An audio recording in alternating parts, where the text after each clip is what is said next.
Ito muna kami sa minahan. Nagdi-demolish ng structure. Yan.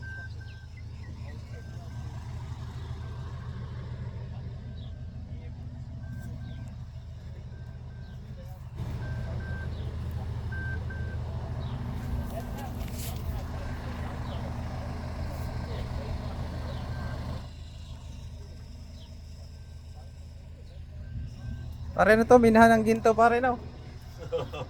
Nasaan tayo? Nasa part kami ngayon.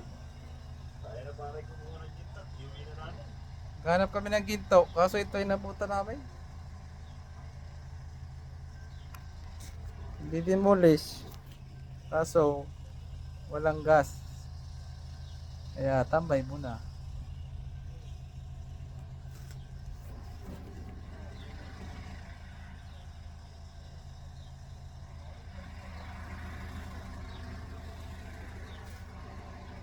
Ilan ang nagtatrabaho dito pare? Ang peraso lang? Tatlo katao. 12-12. Kailangan lagi kang full charge.